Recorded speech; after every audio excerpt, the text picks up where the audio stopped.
I don't understand it. It's like everyone wants Sledgehammer Games and just Call of Duty in general to take away as much social credit score as possible for their reputation, because honestly, I don't understand where all the hate's coming from towards Sledgehammer Games with all the updates and changes they're making towards the game. And I understand they're not addressing every single change.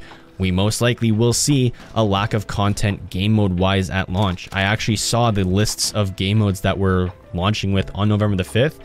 We have that new control mode, which was like the hardpoint mode that moved around the map, domination, free-for-all, search and destroy, kill confirmed, team deathmatch, and there was one more in there, but we're getting like 7 to 8 game modes at launch, and that's not a lot, right? Like, we're used to games having like 10 to 12 to maybe even 15 game modes by the time the life cycle's over, and with how season DLC works now, we can kind of expect the game to launch with minimal game modes. But we are getting a lot of maps, which is a good thing, and skill-based matchmaking is going to be a major issue, and there will still be issues after launch. But after yesterday's video, everyone was so quick to jump on the bandwagon of, hey, you know what? We cannot give Sledgehammer praise for doing something right because of issues that Call of Duty has made in the past and issues that the beta had. And I just want to remind people, a beta isn't there to preview the game like a free trial. Sure, that's what betas have been within the past couple of years, but Sledgehammer made it pretty clear that with the World War II Vanguard beta, they actually wanted feedback, and they said that they were going to test things that might not be there in the game when it launches. So I don't get why everyone was so mad about the issues that the beta had. Sure, there was graphical issues and spawn issues, but that data from the beta is going to help make the game at launch a better game overall. And I just don't understand where the hate comes from, because would you rather have one of two situations, and you have to pick one? Would you rather A, have Sledgehammer Games do no changes from the issues we saw in the beta, not adding ninja perk, not fixing spawns, not fixing a lot of the graphics and sun issues in the game? Or would you rather option B, have Sledgehammer listen to the audience and the feedback that they got from the beta and use the data that they got from the beta to improve the game as much as possible to make it an enjoyable experience for everyone come launch? For me, it's a no-brainer. I would select B every single day of the week. I think that there is some warranted disdain for Vanguard and some of the issues that Call of Duty has, especially when it comes to skill-based matchmaking, imbalance, prioritizing Warzone, not launching the game with a lot of content, etc. That makes sense. But you have to give Sledgehammer props. They're listening to the community and doing the best that they can to make this game as enjoyable for as many players as possible at launch. Sledgehammer is basically the good guys that work for Activision. Sure, Activision has a bunch of bad business practices when it comes to trying to make money and lack of content and all the skill-based matchmaking systems that are implemented into these games because Activision forces it upon the studios to implement them. But Sledgehammer does the absolute best they can. At least recently, I've noticed they've done an extremely good job at listening to the community, addressing concerns, and improving the game overall. And I saw a comment, and I don't remember who it was from, and I saw it from multiple people. They all somewhat came across like, oh, the ninja perk that they added after criticism and feedback from the beta should have already been in the game from the start. And I don't understand why people were mad that, like, okay, I understand actually why people were mad that ninja wasn't a perk in the game, because based off of the bad footstep audio from Modern Warfare 2019, we kind of wanted a more quieter footstep for future games, and especially with this being the same engine that Modern Warfare 2019 had, we wanted quieter footsteps. And in the beta, the footsteps were pretty quiet for the most part, and it wasn't sounding like a bunch of rhinos were running around the map whenever you were running around or whenever an enemy was running around. So footstep audio was pretty good to begin with. And you also had dead silence there in the first place. So the overall issue of footsteps being an issue and ninja not being a perk in the game is kind of a minuscule complaint, because they did pretty much everything to solve the issue that Modern Warfare 2019 had to begin with. And now that there's ninja in the game now, so not only do we have quieter footsteps overall compared to MW 2019, we now have dead silence as a field upgrade, which works the exact same way as we've always seen it. And now we have ninja, so we have 3 ways to combat a problem that ruined Modern Warfare for a lot of people.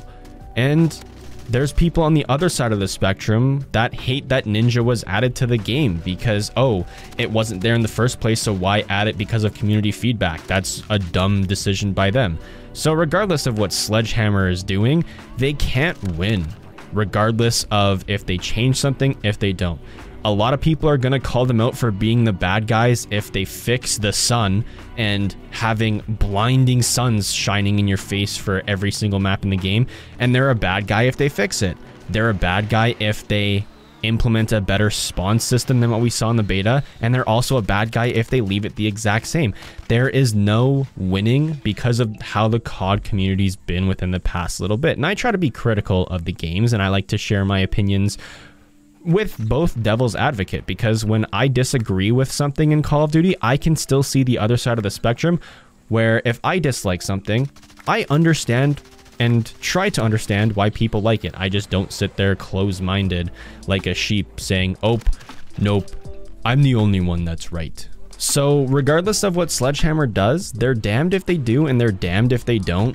So personally for me, I love that they're addressing the problems that the game had, and they're trying to be as vocal as vocal with the community as possible, and giving us a heads up of what to expect and what they're trying to change and what issues they're aware of.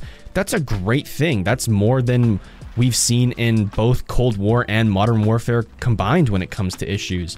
I hope that Sledgehammer creates a trend of Call of Duty studios being vocal and trying to fix the issues as fast as possible.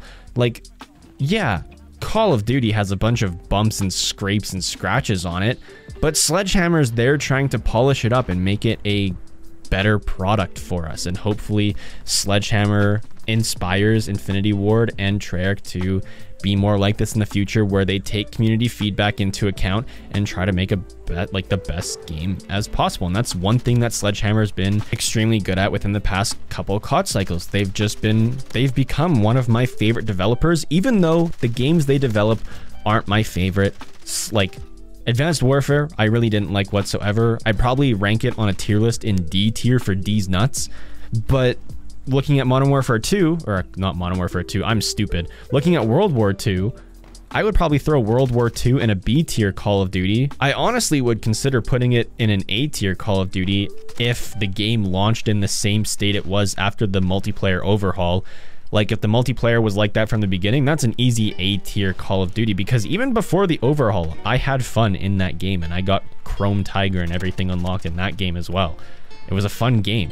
And now with Vanguard, I'm hoping they improve upon everything that Modern Warfare had in its engine, and we see these improvements continue to develop in the future. So let's say that for Modern Warfare 2 that launches next year, if there's issues with Vanguard this year, then we can continue to build and improve and refine the system for this new engine in the upcoming Call of Duties. Sure, Modern Warfare didn't get it right, and Cold War was a step back in terms of graphics and just overall game design, but Vanguard seems to be taking a step forward with the Modern Warfare 2019 engine and doing the best they can with what they have to make a great product, and I'm overall excited for the game.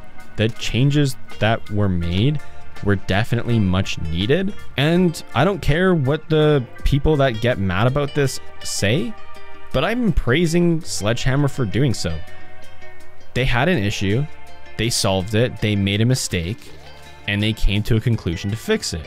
That's how it should be. It shouldn't be, oh, make a mistake and then just leave that mistake there like we've seen in previous CODs. They're doing their best to make a product that everyone will enjoy. And just like every other human, they make mistakes. It would be unfair to ask you guys who are upset that people praise Sledgehammer for fixing these. If you've ever made a mistake in your life, then no one else is allowed to praise you because you've made that mistake. Now, how dumb does that sound? And sure, Sledgehammer and Call of Duty in general, they have more than just one or two mistakes up their sleeve, but it's better late than never to see this happening. So why not call it how it is and say, hey, Sledgehammer is doing a good job. And regardless of what the community says, they're actually making the game better overall. And I think people will slowly start to see that in the future. Will Vanguard be a fantastic game at launch? Probably not, especially with the lack of content that we're getting game mode wise. It's going to be nice that we have a bunch of maps, but it's going to suck to only play those maps in a handful of game modes. But overall, I'm excited, and I'm looking forward, and I'm interested to see what happens on November 5th when the game launches. Anyway, let me know what you guys think in the comment section down below. I'm about to head out, and if there is one, I'll see you guys in the next one. Peace.